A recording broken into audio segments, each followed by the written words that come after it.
Hello WhatsApp guys, চলে এসেছি আমরা রাজবাড়ি।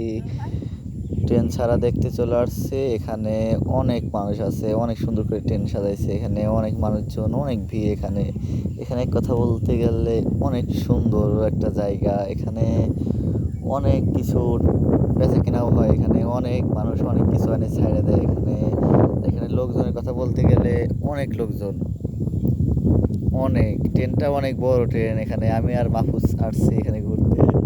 মাহফুজ, তুমি কিছু বলো। সে কথা বলতে পারতেছে না, লজ্জা হইতেছে। ওটা কোনো বিষয় না। আর এখানে আমরা উপর থেকে ক্যামেরা ধরছি, আর দেখতে পাচ্ছেন উপরে দুইটা লোক উঠে আছে আর কি। অনেক লোকজন এখানে। আপনারা যদি এখানে ঘুরতে আসতে চান তাহলে বুঝতে পারবেন এখানে কত সুন্দর একটা জায়গা। কিন্তু অবশ্যই আমি ট্রেনে এই পর্যন্ত ঘুরি নাই, ভারতে যাই নাই আর কি।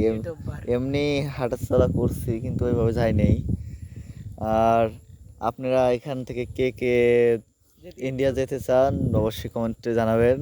আর আমার সাইডে একটা লোক আছে মাহফুজ নামের, ও অবশ্যই যাবে বলতেছে। হ্যাঁ, তুমি কি যাবা? ও লজ্জা পায়, অনেক লজ্জা পায়। এই যে আমাদের দুটো ফ্যান। আর আর কি বলবো, এখানকার কথা অনেক অনেক সুন্দর। আমরা আসছি বিকেল টাইমে হয়েছে। আর এখন কয়টা বাজে? এখন 4টা বাজে। আবহাওয়াটা একটু ঘোলা, অনেক কুয়াশা, তাই আর কি ক্লিয়ার দেখা যাচ্ছে না। এখানে রাত 10টার দিকে ট্রেন ছাড়িয়ে দেবে এখান থেকে পুলিশ ভাইরা এখানে দাঁড়ায় আছে, দেখাশোনা করছে। এখানে কোনো রিস্ক নাই যে পকেট মার হয়ে যাবে, হয়ে যাবে। ওগুলা নিয়ে কোনো ভয় নাই। এখানে নিশ্চিন্তে থাকতে পারবেন, অনেক সিকিউরিটি আছে এখানে। আর আপনারা যেখান থেকে ভিডিওটা দেখেন অবশ্যই কমেন্টে জানাবেন। এখানে কে কে আসছেন অবশ্যই জানাবেন। সবাইকে ধন্যবাদ। এরপরে আবার ভিডিও থাকবে। সবাই ভালো থাকুন, খোদা হাফেজ।